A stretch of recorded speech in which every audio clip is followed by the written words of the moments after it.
کیا شب معراج، شب برات، شب قدر، شب جمعہ میں عبادات کرنا بدعت ہے؟ جانیے قرآن و حدیث کی روشنی میں۔ شب بیداری کے فضائل۔ اللہ تعالیٰ نے بندہ مومن پر 2 قسم کے حقوق عائد کیے ہیں۔ نمبر 1 حقوق اللہ اور نمبر 2 حقوق العباد۔ وہی شخص دنیا میں کامیاب اور کامران اور آخرت میں بامراد وہ سرفراز ہے جو اللہ تعالیٰ کے حقوق بھی ادا کرتا ہے اور بندوں کے حقوق بھی ادا کرتا ہے۔ وہ رضا الہی اور رضا مصطفی کا مستحق قرار پاتا ہے۔ اسی کے حصول کے لیے وہ شب و روز تگ و دو کرتا ہے۔ آدمی دن کے اوقات میں مختلف اعمال میں مشغول رہتا ہے۔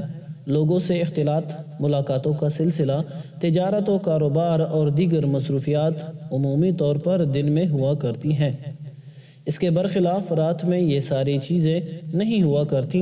بطور خاص رات کا آخری حصہ جمعیت، خاطر و صفائی قلب کا وقت ہوتا ہے۔ ذہن و قلب کو تشویش میں ڈالنے والے اشغال اس وقت نہیں پائے جاتے۔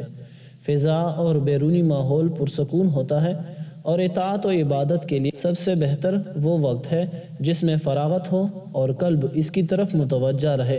رات کا آخری حصہ اطاعت و عبادت کے لیے نہایت موزوں ہے۔ اس کے علاوہ رات کے آخری حصہ میں نام و نمود، ریا و شہرت کا خیال بھی انسان کے ذہن سے نہیں گزرتا، کیونکہ دنیا سوتی رہتی ہے۔ عبادت گزار کو دیکھنے والا کوئی نہیں رہتا۔ اخلاص و للہیت کے ساتھ عبادت کا سب سے بہتر وقت یہی ہے۔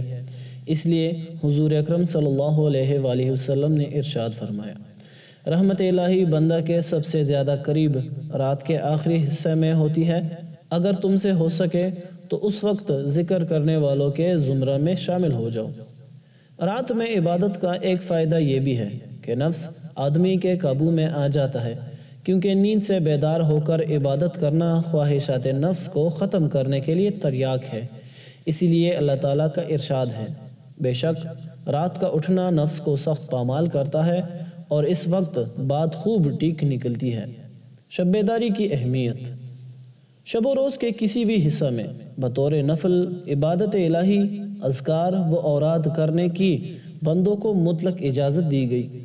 تاہم قرآن و سنت کی روشنی میں دن میں کی جانے والی عبادات کے بالمقابل رات میں کی جانے والی عبادات زیادہ فضیلت والی قرار دی گئی ہیں، کیونکہ رات کو دن پر کئی اعتبار سے فضیلت حاصل ہے۔ اس لیے کہ رات کی عبادتوں میں چند ایسے خصائص پائے جاتے ہیں جو دن کی عبادتوں میں نہیں ہوتے۔ نمبر 1 نزول قرآن رات میں یعنی شب قدر میں ہوا۔ نمبر 2 حق تعالیٰ کی خاص رحمت رات کے اخیر تہائی حصے میں آسمان اول سے نازل ہوتی ہے۔ نمبر 3 رات میں بندوں کی عام بخشش کا اعلان ہوتا ہے۔ نمبر 4 دیدار الہی سے مشرف ہونے کی خاطر حضور اکرم صلی اللہ علیہ وآلہ وسلم کا سفر معراج لامکاں کی طرف رات میں ہوا۔ نمبر 5 عبادتوں کے لیے رات کا انتخاب نہایت موزوں و بہتر اس لیے ہے کہ اس وقت لوگ سوتے رہتے ہیں۔ مخلص بندوں کے لیے دربار الہی میں حضوری کا یہ بہترین وقت ہے۔ اس میں ریا اور دکھاوے کا شائبہ بھی نہیں ہوتا۔ نمبر 6 دنیا کے کاروبار رات میں ٹپ پڑ جاتے ہیں، شور و شغب ختم ہو جاتا ہے اور ہر طرف سکون و اطمینان کی فضا قائم رہتی ہے۔ عبادات میں خشوع و خضوع، حضوری و توجہ پیدا کرنے کے لیے یہ وقت ممدود و معاون ثابت ہوتا ہے۔ اس قسم کی اور وجوہ و اسباب علماء کرام نے بیان فرمائے ہیں، جس سے یہ ثابت ہوتا ہے کہ رات کی خصوصیات کے سبب رات میں کی جانے والی عبادات اپنی خاص شان و امتیاز رکھتی ہیں۔ حضرت علامہ ابن حجر مکی حیتمی رحمۃ اللہ تعالی علیہ دن و رات کی فضیلت بیان کرنے کے بعد رات کی فضیلت سے متعلق فتاوی حدیثیہ میں تحریر فرماتے ہیں، دیگر علماء کرام نے رات کو دن سے افضل قرار دیا، کیونکہ جس چیز کو 1000 مہینوں سے افضل قرار دیا گیا وہ رات ہی میں ہے، یعنی شب قدر، اور ہمارے لیے 1000 مہینوں سے افضل کوئی دن مقرر نہیں کیا گیا۔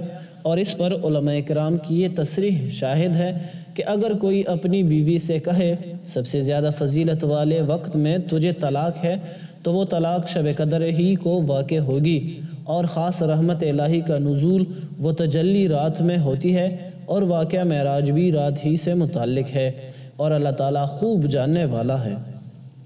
شب بیداری کی فضیلت و اہمیت سے متعلق احادیث شریفہ میں بہت تفصیل وارد ہوئی ہے۔ حضور اکرم صلی اللہ علیہ وآلہ وسلم نے اپنی امت کو قیام اللیل، شب زندہ داری کی ترغیب اور اس پر پابندی کی تشویق دلائی۔ رات بھر سوتے پڑے رہنا غافلوں کا شعار اور شیطانی اثر کا باعث ہے۔ جب کسی انسان پر شیطان کا اثر کام کرتا ہے تو اس کی شب غفلت کے حوالہ ہوتی اور دن سستی و کاہلی کے شکنجے میں چلا جاتا ہے۔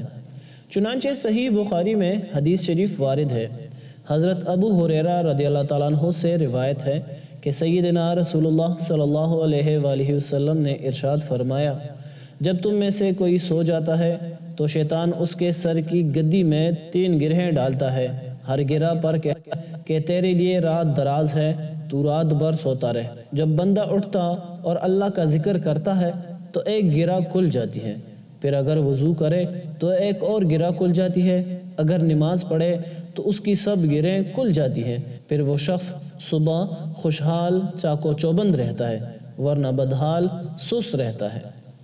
اس حدیث شریف سے ہم کو یہ درس ملتا ہے کہ شیطانی اثر اور غفلت کی چادر اگر ہٹائی جا سکتی ہے تو اللہ کے فضل اور شب بیداری سے ہٹائی جا سکتی ہے۔ حدیث پاک میں شب بیداری اور عبادت و قیام اللیل کی افادیت بیان کی گئی ہے۔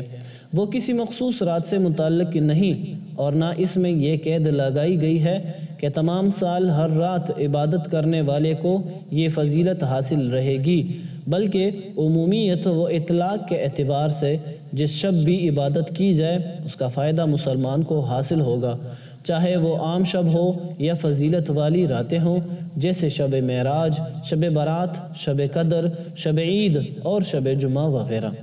اب یہ نہیں کہا جا سکتا کہ شب معراج وغیرہ میں عبادات کا اہتمام کرنا بدعت سیئہ ہے، کیونکہ شب معراج بھی اس حدیث شریف کے حکم میں داخل ہے۔ ہر رات میں عبادت کرنے کا یہ فائدہ ہو تو شب معراج میں شب بیداری کا فائدہ بدرجہ اولا ہوگا۔ شب بیداری کی جو اہمیت اس حدیث شریف میں بتائی گئی ہے وہ اگر شب معراج وغیرہ پر شامل نہ سمجھی جائے تو اس استثناء پر کوئی حدیث شریف بتائی جائے جس میں صراحت کے ساتھ یہ موجود ہو کہ شب معراج بیداری و عبادت کی شب نہیں ہے، کیونکہ شب زندہ داری کے اس حکم کو اپنی رائے سے کوئی مقید نہیں کر سکتا، اور کتاب و سنت میں اپنے طور پر کسی کو زیادتی کی ہرگز اجازت نہیں۔ شب بیداری کرنے والوں کے لیے بلا حساب جنت میں داخلہ۔ تہجد گزاروں کو قرب الہی کی لذتیں نصیب ہوتی ہیں، ان کا شمار مقربان بارگاہ میں ہوتا ہے۔ دنیا میں انہوں نے ریاکاری سے دوری، شہرت سے بیزاری کو اپنا جو معمول بنایا، اس کے بدلہ قیامت کے دن انہیں اعزاز دینے کے لیے سر عام پکارا جائے گا، اور اخلاص و للہیت کے بدلہ یہ مژدہ سنایا جائے گا کہ ان کو بلا حساب جنت میں داخل کیا جائے گا۔ چنانچہ حدیث شریف میں آتا ہے، حضرت اسماء بنت یزید رضی اللہ تعالیٰ عنہ سے روایت ہے، رسول اللہ صلی اللہ علیہ وآلہ وسلم نے ارشاد فرمایا، بروز قیامت لوگوں کو ایک میدان میں جمع کیا جائے گا، پھر کوئی منادی ندا دے کر کہے گا، کہاں ہیں وہ لوگ جن کے پہلو بستروں سے جدا رہتے تھے؟ وہ سب اٹھیں گے اور ان کی تعداد کم ہوگی تو انہیں بلا حساب جنت میں داخل کیا جائے گا، پھر تمام لوگوں سے حساب لینے کا حکم ہوگا۔ شب زندہ داروں کے لیے جنت میں محلات۔ دنیا میں رات کی نیند و آرام قربان کر کے خالق کائنات کی عبادت میں کڑے رہنے والے بظاہر مشقت میں رہتے ہیں، لمبے قیام کی وجہ سے پیروں میں ورم آ جاتا ہے، ان کی آنکھیں نیند کو اپنی آغوش میں لینے کے لیے ترستی ہیں، اور یہ حضرات آنکھوں کو شربتی دیدار پلانے کے لیے کوشاں رہتے ہیں۔ چونکہ ان مبارک ہستیوں نے فانی دنیا کی عارضی راحت کو کبھی تسلیم نہیں کیا، اس لیے انہیں آخرت کی بے بہا نعمتوں کی بشارتیں دی گئی۔ انہوں نے دنیا کی آرام گاہوں کی پرواہ نہ کی، علی شان و فلک بوس عمارتوں کی آرائش انہیں اپنی طرف مائل نہ کر سکی، ترقی یافتہ ٹیکنالوجی سے تعمیر کردہ خوبصورت عمارتیں انہیں عبادت گزاری و شب بیداری سے بے رغبت نہ کر پائیں، اس کے عوض انہیں جنت میں صاف و شفاف محلات دیے جائیں گے، ان کی تعمیر کے لیے جو ساز و سامان استعمال کیا گیا ہے وہ دیواروں اور چھت کے باہر سے نظر آئے گا، گویا کہ وہ شیشے کی عمارتیں ہوں، جیسا کہ اس زمانے میں کیا جاتا ہے، جو شیشے کی بنی ہوئی ہوتی ہیں، یعنی انسانی پسند کے مطابق جنت میں اعلیٰ نعمتوں کا حصول ہوگا۔